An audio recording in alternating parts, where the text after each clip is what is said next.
Seat belt போடணும் air bag deploy ஆகாதா? ஆகும்ல? ஆகாது. அப்படியா? ஓ ஓகே ஓகே. சீட் பெல்ட் போட்டுமே ஆகலை அப்படின்றது தான் சில பேர் கேஸ்லாம் போட்டிருக்காங்க. இந்த ஸ்கார்பியோ உத்தரப்பிரதேஷ் ஒருத்தர் போட்டிருந்தார்ல.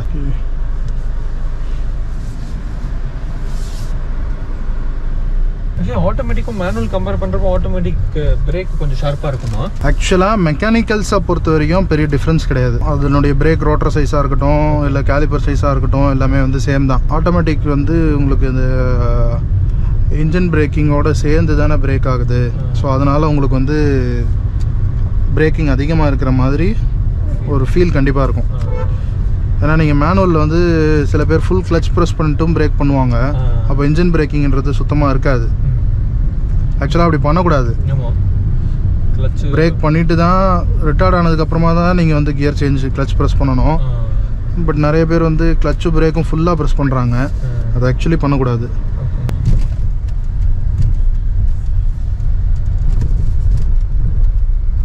சஸ்பென்ஷன் கொஞ்சம் ஹார்டாக தான் இருக்குல்ல? அப்படியா? இல்லை தெரியல, ரொம்ப ஸ்மூத்தாக இல்லாத மாதிரி. அப்படியா? எனக்கு தெரியல. உங்களுக்கு தெரியுது ஹார்டாக இருக்க மாதிரி? அந்த அந்த பெட்டர் ரோட்டில் வரும்போது ஒரு மாதிரி தூக்கி போடுற மாதிரி இருந்தது. உங்களுக்கு ஃபீல் ஆகுதா? தொப்பு தொப்புன்னு விழுற மாதிரி இருக்கு. புரியுதா? அது என்லைனில் தான் ஹார்டாக இருக்கும்னு ரிவ்யூவில் ஒன்று பார்த்தேன். எதில்? என்லைனில் இதை விட ஹார்டாக இருக்கும். இதில் வந்து அதான் என்லைனில் ஹார்டாக இருக்கு. அது எதுக்குன்னா அது கொஞ்சம் ஹை ஸ்பீடு பர்ஃபார்மன்ஸுக்காக. Okay okay. அந்த கர்வ்ஸ்லாம் போகும்போது ஸ்டெபிலிட்டி இருக்கணும், இந்த பாடி ரோல் பெருசாக ஃபீல் ஆகக்கூடாதுன்றதுனால இதை விட ஸ்டிஃபாக கொடுத்துருக்காங்க. இதுவே கொஞ்சம் ஸ்டிஃப் சஸ்பென்ஷன் மாதிரி தான் தெரியுது. பட் கொஞ்சம் சோக் பண்ணுது. ஆனால் ரொம்ப அப்படியே ஸ்மூத்தாக சோக் பண்ணி போக மாட்டேங்குது. ஸோ வாங்க ஒரு டிரைவ் பண்ணி பார்த்துருவோம். ஸோ ஃபர்ஸ்ட் திங் விசிபிளாக தெரியுது சவுண்ட் இன்சுலேஷன். நல்ல ஒரு இன்சுலேட்டட் கேபினாக இருக்குது. அண்ட் ஹீட் இன்சுலேஷனும் சரி. இந்த பேனரோமிக் சன்ரூஃப்னுடைய இந்த பேட் வந்து நல்ல ஒரு திக்னஸ் இருக்குது அப்படின்றதுனால பெருசாக ஹீட் வந்து உள்ளே கடத்தி கொடுக்க மாட்டேங்குது. ஸோ அதனால் அந்த ஹீட் இன்சுலேஷன் அப்படிங்கிறது இருக்குது. அண்ட் இந்த பர்டிகுலர் காரில் சன்ஃபிலிமும் இருக்குது. ஸோ அதனாலையும் ஹீட் அப்படிங்கிறது ஒரு ரெஸ்ட்ரிக்ஷன் இருக்குது. ஸோ இப்போ வந்து இந்த ADAS ஃபீச்சர் வந்து ஆனில் இருக்குது. ஸோ அது லேனை வந்து கரெக்டாக அதுவே ஷிஃப்ட் ஆகுது. உங்களுக்கு தெரியுதா? ஆக்சுவலி ஒரு ஹைவே தான் அது. பட் டிராஃபிக் இருக்கக்கூடிய ஒரு ஹைவே மதுரவாயல் பைபாஸில் அது வந்து லேன் கீப் வந்து அதுவே தானாகவே லேன் கீப் பண்ணி போயிட்டுருக்கு. ஸோ ஆக்சுவலாக அந்த ADAS அப்படிங்கிறது வந்து நம்மளுடைய சிட்டி டிராஃபிக் கண்டிஷன்ஸுக்கு அந்த அளவுக்கு ஹெல்ப்ஃபுல்லாக இருக்குமான்னு கேட்டிங்க அப்படின்னா ஹெல்ப்ஃபுல்லாக இருக்கும் அப்படின்னு சொல்ல முடியல. ஏன்னா அது வந்து கொஞ்சம் டிஸ்டர்பன்ஸாக இருக்கிற மாதிரி தான் நான் ஃபீல் பண்ணுறேன். பட் ஹைவேஸுக்கு கண்டிப்பாக ஒரு ரிலாக்ஸ்டான ஒரு டிரைவ் போகணும் அப்படின்ற மாதிரி ஒரு ஐடியா இருந்தது அப்படின்னா ADAS அப்படிங்கிறது ஒரு நல்ல ஃபீச்சர் தான். பட் என்னதான் இருந்தாலுமே ADAS ஃபுல்லாக நம்பி போக முடியாது. ADAS இருக்கிறதுனால தூங்கிட்டே போகலாம், கை காலை எடுத்துகிட்டு போகலாம் அப்படின்றதெல்லாம் இருக்கக்கூடாது. ஓகே, இந்த இடத்துல ஒரு யூ டர்ன் வருது. ஸோ நம்ம ரைட் இண்டிகேட்டர் போட்டோம் அப்படின்னாலே உங்களுக்கு இந்த 360 டிகிரி கேமரானுடைய அந்த லேன் வந்து காட்டுது, ரைட் சைட் லேனு. ஸோ இப்போ ஒரு யூ டர்ன் பண்ணுறோம். ஸோ ஸ்டேரிங் வந்து ஃபுல்லி சென்டர் ஆகுது. ஸோ இந்த ஸ்டேரிங்னுடைய ரீசென்டர் அப்படிங்கிறது ப்ராப்பராக ஆகுது. அண்ட் இந்த ஸ்டேரிங்னுடைய ஸ்டிஃப்னஸ் அப்படிங்கிறது லோ ஸ்பீடில் ஒரு சிங்கிள் ஃபிங்கரில் யூஸ் பண்ணக்கூடிய அந்த அளவுக்கு ஒரு ஃபெதர் டச்சாக இருக்கக்கூடிய ஒரு ஸ்டேரிங் தான் கொடுத்துருக்காங்க. ஏற்கனவே ஹுண்டாயினுடைய ஸ்டேரிங்ஸ் அப்படிங்கிறது நல்லாவே கேல்குலேட் பண்ணியிருப்பாங்க. ஸோ இதுவும் அந்த அளவுக்கு தான் இருக்குது. அண்ட் ப்ரீவியஸ் கிரெட்டா டிரைவ் பண்ணி பார்த்ததுலேருந்து கம்பேரிசனில் சொல்லணும் அப்படின்னா ஸ்டேரிங்கில் பெரிய அளவு வித்தியாசம் அப்படிங்கிறது சொல்ல முடியல. அதாவது மேனுவல் ஸ்டேரிங்கில் சொல்கிறேன். ஆனால் இதே இது ADAS பொறுத்த வரைக்கும் பார்த்தோம் அப்படின்னா ஹுண்டாய் வந்து ஒரு பெஸ்ட்டான கேலிப்ரேஷன் அப்படிங்கிறது ADASல கொடுத்துருக்காங்க. நீங்கள் அதர் வெஹிக்கிள்ஸோட கம்பேர் பண்ணி பார்த்தீங்க அப்படின்னா. அண்ட் சஸ்பென்ஷனை பொறுத்த வரைக்கும் பெரிய சேஞ்சஸ் அப்படிங்கிறது கிடையாது மெக்கானிக்கலாக. ப்ரீவியஸ் கிரெட்டாவில் வந்துட்டு இருந்த அதே சஸ்பென்ஷன் தான் இதுலேயும் யூஸ் பண்ணியிருக்காங்க.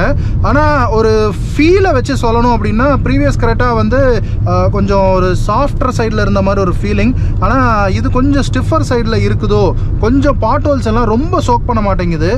ஓரளவுக்கு தான் சோக் பண்ணி எடுத்துகிட்டு போகுது. கொஞ்சம் அந்த சஸ்பென்ஷன் விழற அந்த ஒரு தட் ஃபீலிங் அப்படிங்கிறது ஆடிபிளாக இருக்குது அப்படின்னு சொல்லலாம். அண்ட் சஸ்பென்ஷனை பொறுத்த வரைக்கும் ஃப்ரண்ட்ல உங்களுக்கு மெக்ஃபாசன் ஸ்டட்டும் காயில் ஸ்ப்ரிங்கும் யூஸ் பண்ணியிருக்காங்க. ரியரில் உங்களுக்கு கப்புள் டார்ஷன் பீம் அப்படிங்கிற ஆக்சல் வந்து யூஸ் பண்ணியிருக்காங்க.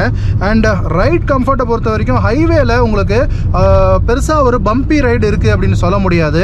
கொஞ்சம் ஸ்டிஃபர் சைடில் சஸ்பென்ஷன் இருந்தாலுமே உங்களுக்கு வந்து இதை பாருங்கள், இந்த இடத்துல கொஞ்சம் அந்த ஷிப் ஃபீல், அந்த ஒரு சாஃப்டான அந்த ஃபீல் வந்து அந்த பம்பி ஃபீல் அப்படிங்கிறது லைட்டாக தான் இருக்குது. அண்ட் பிரேக்ஸை பொறுத்த வரைக்கும் 4 வீல்லையுமே உங்களுக்கு வந்து டிஸ்க் பிரேக்ஸ் அப்படிங்கிறது கொடுத்துருக்காங்க.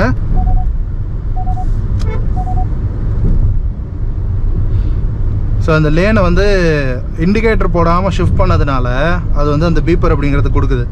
ஸோ இப்போ இண்டிகேட்டர் போட்டோம்னா ஆக்சுவலாக அது வந்து அலோவ் பண்ணும் நம்மளை லேன் ஷிஃப்ட் பண்ணுறதுக்கு. இண்டிகேட்டர் போடாமல் ஷிஃப்ட் பண்ணோம் அப்படின்னா அது வந்து அந்த பீப்பர் கொடுக்குது. பட் என்னென்னா அங்கெல்லாம் கொஞ்சம் லைன்ஸ் இருந்துச்சு, இந்த இடத்துல திரும்பவும் லைன்ஸ் வந்து மிஸ் ஆகுது. ஆனால் ஓரளவுக்கு லைன்ஸ் இருந்தாலுமே இந்த கேமரா வந்து டிடெக்ட் பண்ணுது. ஸோ கேமரானுடைய கேலிப்ரேஷன் அப்படிங்கிறது பெட்டராக தான் இருக்குன்னு நினைக்கிறேன். பிரேக்னுடைய ஷார்ப்னஸ் டெஸ்ட் பண்ணி பார்க்கலாம். ஸோ யூஸ்வலாக பிரேக் அடிக்கும் போது கூட ரியர் வியூ செகண்ட் அப்படி பார்த்துக்கோங்க, பின்னாடி எதுவும் வெஹிக்கிள்ஸ் இருக்கா அப்படின்றத பார்த்துட்டு பிரேக் பண்ணுறது அப்படிங்கிறது ஒரு நல்ல டிரைவருக்கு கரெக்டாக இருக்கும். ஸோ பிரேக்னுடைய ஷார்ப்னஸ் அப்படிங்கிறது ப்ரீவியஸ் கரெக்டாகவும் எதுவும் கம்பேர் பண்ணோம்னா இதில் சேம் லைக் தான், பட் பெட்டராகவே தான் இருக்குது. அந்த கிறிஸ்ப் பிரேக்கிங் அப்படிங்கிறது கண்டிப்பாக ஃபீல் ஆகுது. அண்ட் பிரேக் பண்ணும்போது வெஹிக்கிளுடைய ஸ்டெபிலிட்டி அப்படிங்கிறது மிஸ் ஆகாமல் இருக்கணும். ஸோ அதுதான் எப்போவுமே ஒரு நல்ல வெஹிக்கிளுக்கு கரெக்டு. ஸோ அது வந்து இந்த வெஹிக்கிளில் இருக்குது அப்படின்னு சொல்லலாம். ஸோ இப்போ நம்ம கிட்டக்க போகிறோம் அப்படின்றதுனால ரெடியூஸ் ஸ்பீட் அப்படின்னு அதுவே சொல்லுது. ஸோ நிறைய எலக்ட்ரானிக்ஸ் இந்த ஏடாஸ் இருக்கிறதுனால நம்மளை ரொம்ப ரெஸ்ட்ரிக்ட் பண்ணுது. ஆக்சுவலாக பிரேக்ஸ் வந்து மெக்கானிக்கலாக ரொம்ப ஷார்ப்பாக இருந்தாலுமே பிரேக் பெடல் அப்படிங்கிறது கொஞ்சம் ஸ்பாஞ்சியாக இருக்கிற மாதிரி சில நேரங்களில் ஃபீல் ஆகுது. அண்ட் நோஸ் டைவ் அப்படிங்கிறது லைட்டாக இருக்குன்னு தான் சொல்லணும். கொஞ்சம் ஹெவி பிரேக்கிங் பண்ணுற டைமில் ஒரு எஸ்யூவி ட்ரைவ் பண்ணுறோம் அப்படின்னா இந்த பானட் விசிபிலிட்டி அப்படிங்கிறது ஃபுல் பானட்டும் நல்லா தெரியுது அப்படின்றதுனால ஸோ ஓட்டுறதுக்கு ஒரு கான்ஃபிடன்ஸ் அப்படிங்கிறது கண்டிப்பாக கொடுக்குது. அண்ட் ப்ரீவியஸ் கிரெட்டால ஒரு பிரச்சனை அப்படிங்கிறது ரொம்பவே பேசிட்டு இருந்தாங்க, டிபிஎஃப் இஷ்யூ அப்படிங்கிறது. அண்ட் ப்ரீவியஸ் கிரெட்டாலே அது வந்து சால்வ் பண்ணிட்டோம் அப்படின்னு ஹுண்டாய் ஸ்டேட்மெண்ட்லாம் கொடுத்துருந்தாங்க. ஸோ இந்த டிபிஎஃப் இஷ்யூ அப்படிங்கிறது ரிசால்வ் ஆயிடுச்சு அப்படின்னு ஹுண்டாய் சைட்லேருந்து சொல்கிறாங்க. பட் என்னதான் இருந்தாலுமே நீங்கள் டீசல் கார் வாங்குறீங்க அப்படின்னா ஸோ இந்த டிபிஎஃப் இஷ்யூஸ்லேருந்து நம்ம வந்து தவிர்த்துக்கணும் அப்படின்னா ரொம்ப ஃபுல் டைம் சிட்டிலேயே ஒரு 40-50லேயே ஓட்டுறவங்களா இருந்தீங்க அப்படின்னா உங்கள் மேனுவலில் அந்த டிபிஎஃப்னுடைய க்ளீன் பண்ணுற அந்த ஒரு மெத்தட் கொடுத்துருப்பாங்க. ஸோ அதனுடைய இன்டர்வல்ஸ் பார்த்து அதை வந்து நம்ம செய்யணும். அதர்வைஸ் நம்ம வந்து லாங் அப்பப்போ யூஸ் பண்ணிட்டு இருந்தோம் அப்படின்னா மோர் தென் 80-100 நம்ம வந்து க்ரூஸ் பண்ணுறோம் அப்படின்னா டிபிஎஃப் இஷ்யூஸ் அப்படிங்கிறது வராது. டிபிஎஃப் க்ளீன் பண்ணணும் அப்படிங்கிற தேவையும் உண்டாகாது. ஏன்னா அது ஆட்டோமேட்டிக்காக அது கிளியர் ஆகிடும். அண்ட் இன்னொன்று நான் டிரைவ் பண்ணும்போது நோட்டீஸ் பண்ண ஒரு விஷயம், இப்போ லேன் சேஞ்ச் பண்ணலாம், இண்டிகேட்டர் போட்டதுனால இப்போ நான் வந்து சேஞ்ச் பண்ணுறேன் சென்ட்ரல் லேனுக்கு, அது வந்து நம்மளை அலோவ் பண்ணுது. இண்டிகேட்டர் போடாமல் சேஞ்ச் பண்ணோம் அப்படின்னா அந்த பீப்பர் அப்படிங்கிறது அடிச்சுக்கிட்டே இருக்குது. அண்ட் அது போக இதில் இந்த ஆட்டோ ஹோல்ட் அப்படிங்கிற ஒரு ஃபங்க்ஷன் இருக்குது, அது வந்து நல்லாவே ஒர்க் பண்ணுது. ஸோ டிராஃபிக்கில் நம்ம நிற்கும் போது அந்த ஆட்டோ ஹோல்டு வந்து ஆட்டோமேட்டிக்காக நம்மளை வந்து ஹோல்ட் பண்ணி நிற்க வைக்குது, ஃப்ரண்ட்டில் பேக்கில் மூவ் ஆகாமல். ஆனால் அதில் ஒரு விஷயம் என்ன அப்படின்னா நம்ம வந்து டிரைவில் போட்டுட்டு ஆட்டோ ஹோல்டில் இருக்கும்போது சிக்னல் கிளியர் ஆகுது, நம்ம போகிறோம் அப்படின்னா ஒரு ரப்பர் பேண்ட் எஃபெக்ட் மாதிரி ஒன்று ஃபீல் ஆகுது. அது வந்து யாரோ நம்மளை வெஹிக்கிளை வந்து பின்னாடி வந்து பிடிச்சிட்டு இருக்கிற மாதிரியும், நம்ம உடனே ஆக்சிலேட்டர் கொடுக்கும்போது நம்ம வந்து வெஹிக்கிள் வந்து அப்படியே பிச்சுட்டு போகிற மாதிரி ஒரு யாரோ பிடிச்சிட்டு இருந்து விடுற மாதிரியான ஒரு ஃபீல் அப்படிங்கிறது இருக்குது ஆட்டோ ஹோல்டில். அண்ட் இந்த கிரெட்டானுடைய வேரியன்ஸை பொறுத்த வரைக்கும் உங்களுக்கு இஎக்ஸ் எஸ்ஸில் ஆப்ஷனல், அதுக்கப்புறம் எஸ்எக்ஸ் டெக்கு, அதுக்கப்புறம் இது எஸ்எக்ஸ் ஆப்ஷனல். ஸோ இதுதான் வந்து டாப் அண்ட் வேரியன்ட் உங்களுக்கு. அண்ட் ஸ்டேரிங்கை பற்றி சொல்லணும் அப்படின்னா ஸ்டேரிங் வெயிட் அப்படிங்கிறது இது எலக்ட்ரானிக்கலி வெயிட் ஆட் பண்ணியிருக்காங்க. ஸோ ஆர்டிஃபிஷியலாக வெயிட் ஆட் பண்ணியிருக்காங்கன்றது நிறைய இடங்களில் விசிபிளாக நமக்கு வந்து ஃபீல் பண்ண முடியுது. அண்ட் ஏடாஸ் இருக்கிறதுனால சில இடங்களில் நம்மளை அது வந்து கண்ட்ரோல் பண்ணுதுன்றப்போ அது வந்து ஆர்டிஃபிஷியலாக வெயிட் ஆட் ஆகுதுன்றதுன்னு நம்மளால் ஃபீல் பண்ண முடியும். அண்ட் இப்போது நம்ம ஒரு 80 போகிறோம், ஸோ 80 போகும்போது அந்த ஸ்பீட் அலர்ட் அப்படிங்கிறது வந்துடுது. 80, 100 அப்புறம் 120க்கு மேலே அது வந்து அடிச்சுக்கிட்டே தான் இருக்கும். அண்ட் 80க்கு மேலே போகும்போது அந்த ஸ்டேரிங்னுடைய ஸ்டிஃப்னஸ் அப்படிங்கிறது மெக்கானிக்கலாக ஃபீல் ஆகலை, ஒரு ஆர்டிஃபிஷியலான ஒரு வெயிட் அப்படிங்கிறது ஆடப் ஆகுது. அண்ட் யூட்டன் நம்ம எடுத்து பார்த்தோம். ஸோ யூட்டனுடைய ரேடியஸ் அப்படிங்கிறது ஒரு ஷார்ட் ரேடியஸில் எடுக்க முடியுது. ஸோ சிட்டியில் எவ்வளோ பெரிய கார் ஓட்டுறது அப்படிங்கிறது பெரிய கஷ்டமாக இருக்காது. அண்ட் ஸ்டேரிங் ரீசென்டரும் நம்ம பார்த்தோம். ஸோ ரீசென்டரும் அப்படிங்கிறதும் ஒரு டீசென்ட் லெவலில் ரீசென்டர் ஆகுது. ஸோ அதுலேயும் பெரிய இஷ்யூஸ் அப்படிங்கிறது இல்லை. அண்ட் கியர் பாக்ஸ் பர்ஃபார்மன்ஸை பொறுத்த வரைக்கும் இந்த கியர் பாக்ஸ் வந்து உங்களுக்கு ஒரு dark converter gear box. So இதில் உங்களுக்கு அந்த ட்ரிப்ரானிக் ஃபீச்சரும் கொடுத்துருக்காங்க. ஸோ மேனுவலாக நீங்கள் வந்து கியரை வந்து நீங்கள் வந்து ஸ்போர்ட்டில் போட்டும் யூஸ் பண்ணலாம். ஸோ அது போக உங்களுக்கு வந்து பேடல் ஷிஃப்டர்ஸும் கொடுத்துருக்காங்க. இது டார்க் கன்வெர்ட்டர் கியர் பாக்ஸ் அப்படிங்கிறதுனால இப்போ நம்ம கியர் வந்து மைனஸ் பண்ணியிருக்கோம், இப்போ 4th கியரில் இருக்குது. ஸோ இப்போ நம்ம ரைஸ் பண்ணி போகிறோம், கியர் வந்து ஆட்டோமேட்டிக்காக சேஞ்ச் ஆகாது. நம்மளாக கியரை வந்து பேடல் ஷிஃப்டரில் அப் பண்ணாவே தவிர இது வந்து கியர் வந்து நெக்ஸ்ட் கியருக்கு மூவ் ஆன் ஆகாது. ஸோ அது வந்து ஸ்போர்ட்டியாக ஓட்டணும்னு நினைக்கிறவங்களுக்கு ரொம்பவே ஒரு நல்ல ஒரு ஹேண்டியான ஃபீச்சராக இருக்கும். அண்ட் இந்த ரியர் வியூ மிரரை பொறுத்த வரைக்கும் பின்னாடி இருக்கிற 2 ஹெட்ரெஸ்டையும் மேலே தூக்கி வச்சோம் அப்படின்னா கொஞ்சம் விசிபிலிட்டி பாதிக்குது. But then okay. ஸோ இப்போ நம்ம லேன் சேஞ்ச் பண்ணுறோம். இண்டிகேட்டர் போட்டு தான் லேன் சேஞ்ச் பண்ணணும் அப்படிங்கிறத கண்டிப்பாக வலியுறுத்துது கார் இந்த ஏடாஸ் இருக்கிறதுனால. Okay, back to drive. இதை நீங்கள் ப்ளஸ்ன்னு சொல்கிறீங்களா மைனஸ்ன்னு சொல்கிறீங்களா? இது ஏடாஸா? இந்த லேன் சேஞ்ச் அதெல்லாம் ப்ளஸ் தான். ஹைவேல ஓட்டும்போது ப்ளஸ் தான், சிட்டியில் ஓட்டும்போது எரிச்சலாக இருக்கும். City okay. ஹைவேஸில் இப்போ நம்ம இந்த லைனில் போயிட்டுருக்கோம், திடீர்னு எவ்வளோ ஃபாஸ்ட்டாக வரோம். அப்போ கட் பண்ணுமா, அப்போ வந்து நம்ம மேனுவலாக போட்டு நம்ம தான் நம்மள ஒன்றும் தடுக்கலைல்ல. லைட்டாக அது வந்து ஒரு புஷ் ஒன்று கொடுக்குது. நீ வந்து தேவையில்லாமல் லேன் சேஞ்ச் பண்ணுற அப்படின்னு அது சொல்லுது. பட் நமக்கு வேணும்னா நம்ம கட் பண்ணிக்கலாம்ல. ஸோ அதனால் அது வந்து பெரிய சேஃப்டி இஷ்யூ அப்படின்றது கிடையாது. நீ கட் பண்ணவே கூடாது, நீ ஸ்ட்ரைட்டாக தான் போகணும்னு அது ஒன்றும் நம்மளை பிடிச்சி இழுக்கலைல்ல. ஸோ அதனால் ஓகே தான். ஆக்சிலேட்டர் ரெஸ்பான்ஸ் வந்து கொஞ்சம் கம்மியாக இருக்கிற மாதிரி ஃபீல் பண்ணுறேன். இது என்ன அப்படின்னா, இந்த ஏடாஸ் இருக்கிறதுனால இந்த ஏடாஸ் வச்ச கார்ஸே ஓட்டி பழகிட்டோம் அப்படின்னா டிரைவர்னுடைய டிரைவிங் நேச்சரே வந்து கொஞ்சம் சேஞ்ச் ஆகும் அப்படின்னு நினைக்கிறேன்.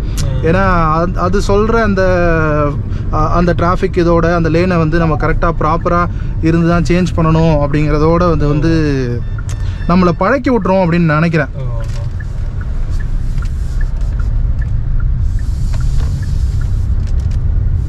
கியர் ஷிஃப்ட் ஆகிறதும் வந்து ஸ்மூத்தாக கியர் ஷிஃப்ட் ஆகுது. ஆனால் அந்த கியர் ஷிஃப்ட் ஆகிற டைமிங் அப்படிங்கிறது கொஞ்சம் அதிகமாக எடுக்குதோ அப்படின்ற ஒரு ஃபீல் இருக்கு. அது எல்லாத்துலயுமே இருக்கு. நான் ஓட்டி பார்த்தேன், ஹாரியர் ஓட்டி பார்த்தேன், எக்ஸ்யூவியும் ஓட்டி பார்த்தேன், எல்லாமே. ஆனால் நெக்ஸானில் வந்து உங்களுக்கு கியர் ஷிஃப்ட் ஆகுறது அப்படிங்கிறது ஃபிசிக்கலாக ஃபீல் ஆகும். இது வந்து கியர் ஷிஃப்ட் ஆகுறது வந்து ஸ்மூத்தாக ஷிஃப்ட் ஆகும். ஸோ இன்ஜினை பொறுத்த வரைக்கும் ரொம்பவே ஒரு ரிஃபைண்டான இன்ஜினாக தான் இருக்குது. அண்ட் இதனுடைய ஸ்பெக்ஸை பொறுத்த வரைக்கும் 116 ஹார்ஸ் பவரும் 250 நியூட்டன் மீட்டர் டார்க்கும் இருக்குது. அந்த டார்க் அப்படிங்கிறது கண்டிப்பாக வந்து இந்த டீசல் இன்ஜினில் ஃபீல் பண்ணக்கூடிய ஒரு விஷயமாக தான் இருக்குது. டீசல் இன்ஜின் வாங்குறது முக்கியமான காரணங்களில் ஒன்று அந்த டார்க்கு. அதுக்கப்புறம் மைலேஜ். இதனுடைய மைலேஜ் வந்து இப்போது ஃபர்ஸ்ட் சர்வீஸ் போகலை. ஸோ இப்போ வந்து பிலோ 12 அந்த ரேஞ்சில் தான் கொடுக்குது. ஆனால் ப்ரீவியஸ் ஜென்ரேஷன் கரெக்டாக ஃபர்ஸ்ட் ஜென்ரேஷன் கரெக்டாலாம் டீசல் இன்ஜின் வந்து உங்களுக்கு 20 அபோவ்லாம் வந்து ரொம்ப ஈஸியாக கொடுக்கும். அண்ட் அதனுடைய இன்ஜின் ஸ்மூத்னஸ், ரிஃபைன்மெண்ட் அப்படிங்கிறது வந்து இதுலேயும் நல்லாவே ஃபீல் ஆகுது. இன்ஜின் சவுண்ட் அப்படிங்கிறது சுத்தமாக உள்ளே வரல. ஆனால் ஹை ரவ் பண்ணும்போது அந்த டீசல் இன்ஜினுடைய கிளாட்டர் அப்படிங்கிறது கொஞ்சம் ஆடிபிளாக தான் இருக்குது. ஆனால் வைப்ரேஷன்ஸ் அப்படிங்கிறது சுத்தமாக கண்டெயின் ஆகிருக்கு. வைப்ரேஷன்ஸ் வந்து நமக்கு சுத்தமாக எந்த இடத்துலையுமே ஸ்டேரிங்லேயும் சரி, பெடல்ஸ்லேயும் சரி, ஆக்சிலேட்டர் பிரேக் பெடல்ஸ்லையும் சரி, எந்த இடத்துலையுமே நமக்கு வந்து அந்த வைப்ரேஷன் அப்படிங்கிறது நம்மளால ஃபீல் பண்ண முடியல. அண்ட் டர்போ லேகை பொறுத்த வரைக்கும் நமக்கு அந்த பிலோ 2000 RPMல கொஞ்சம் டர்போ லேக் அப்படிங்கிறது ஃபீல் பண்ண முடியுது. பிடிச்சி இழுக்குது பார்த்தீங்களா லேன் மாறும்போது. ஸோ அது வந்து நம்ம சிட்டியில் இருக்கும்போது அதை எல்லாம் ஆஃப் பண்ணி வச்சுக்கிறது தான் பெட்டர்னு நினைக்கிறேன். நம்ம பழகிற வரைக்கும். ஸோ இப்போ வந்து முன்னாடி போகிற கார் வந்து கொஞ்சம் ஸ்லோவர் ஸ்பீடில் போகுது. நம்ம ஸ்பீட் ரைஸ் பண்ணுறதுனால ரெடியூஸ் ஸ்பீட் அப்படின்னு காட்டுது. ஸோ நம்ம லேன் சேஞ்ச் பண்ணிக்கலாம். ஸோ நான் சொன்ன மாதிரி தான் 2000 RPMக்கு கீழே வந்து கொஞ்சம் டர்போ லேக் அப்படிங்கிறது கொஞ்சம் ஃபீல் ஆகுது. ஆனால் அதே இது நம்ம 2000 RPM தாண்டுறோம் அப்படின்ற பட்சத்தில் வெஹிக்கிளினுடைய அந்த இன்ஜின் பர்ஃபார்மன்ஸ் அப்படிங்கிறது நல்லாவே ஃபீல் பண்ண முடியுது. அண்ட் டர்போ லேக் அப்படிங்கிறது கண்டெயின் ஆகிடுது. என்ன தம்பி பண்ணுற? அண்ட் உங்களுக்கு வாரண்ட்டி பற்றி என்ன சொன்னாங்க? 3 years வாரண்ட்டி சொன்னாங்களா? அண்ட் எக்ஸ்டெண்டட் வாரண்ட்டி 7 years வரைக்கும். 5 years மேக்ஸிமம் 5 years சொன்னாங்க. ஓகே, அது போடலாமா? போடலாம். நீங்கள் அந்த 3 years முடியும் போது கூட போட்டுக்கலாம். நீங்கள் இப்போவே போடணுன்னாலும் போடலாம். அது சொல்லியிருப்பாங்களே, அது வெஹிக்கிள் வாரண்ட்டி முடியறதுக்கு முன்னாடி நீங்கள் வந்து எக்ஸ்டெண்டட் வாரண்ட்டி வந்து எக்ஸ்டெண்ட் பண்ணணும் போடணும்னு சொல்லி சொன்னாங்க. அப்படியா? இல்லை, ஆக்சுவலி ரூல்ஸ்லாம் அந்த மாதிரி ஒன்றும் கிடையாது. இந்த வாரண்ட்டி வாய்ட் ஆகாமல் இருந்துச்சு அப்படின்னா நீங்கள் இந்த வாரண்ட்டி முடிகிற வரைக்கும் நீங்கள் வந்து அதை யூஸ் பண்ணிக்கலாம், அதை போட்டுக்கலாம். அண்ட் ஏடாஸை பொறுத்த வரைக்கும் உங்களுக்கு இந்த கொலிஷன் வார்னிங்கும் சரி, எமர்ஜென்சி பிரேக்கிங் அப்படிங்கிற விஷயமும் இருக்கிறதுனால நீங்கள் அதை வந்து ஆன் பண்ணி வச்சுட்டு நீங்கள் ஓட்டினீங்க அப்படின்னா நீங்கள் அதில் வந்து செட் பண்ணி வச்சுக்கலாம் அந்த டிஸ்டன்ஸை. ஸோ அந்த டிஸ்டன்ஸ் ரீச் ஆகும்போது உங்களுக்கு முன்னாடி வெஹிக்கிள் இருந்தது அப்படின்னா நீங்கள் பிரேக் பண்ணுறதுக்கு முன்னாடியே சிஸ்டம் ஓவர் ரைட் பண்ணி உங்களை வந்து பிரேக் பண்ணும், ஆட்டோமேட்டிக்காக எமர்ஜென்சி பிரேக்கிங் பண்ணும். பட் அதை வந்து பெருசாக ட்ரையல் பண்ணிலாம் பார்க்காதீங்க. ஸோ அது வந்து ஒரு சேஃப்டி ஃபீச்சர் தான். அதை வந்து சேஃப்டி ஃபீச்சராக மட்டும் பாருங்கள். அது வந்து உங்களுக்கு ஒரு பெரிய ஆட்டோமேட்டிக் டிரைவிங் வந்து கிடச்சிச்சு அப்படின்னு எடுத்துக்க வேணாம். ஈக்கோவுக்கும் நார்மலுக்கும் பெரிய டிஃப்ரென்ஸ் அப்படிங்கிறது ஃபீல் ஆகலை. ஆனால் ஸ்போர்ட் போட்ட உடனே அந்த இன்ஜினுடைய அந்த ரம்பிலே வந்து ஒரு டிஃப்ரெண்ட்டாக இருக்குது. ஒரு மாதிரி உரிமிக்கிட்டே இருக்கிற மாதிரி ஒரு ஃபீல் இருக்குல்ல. இன்ஸ்டன்டேனியஸாக ஒரு பவர் அவுட்புட் கொடுக்குற மாதிரி ஃபீல் ஆகுது. வண்டியும் கொஞ்சம் ஸ்டிஃபான மாதிரி, ஸ்டேரிங்னுடைய ஸ்டிஃப்னஸ் இன்க்ரீஸ் ஆன மாதிரி ஒரு ஃபீல் இருக்கு ஸ்போர்ட் மோட்ல போட்டதுக்கப்புறமா.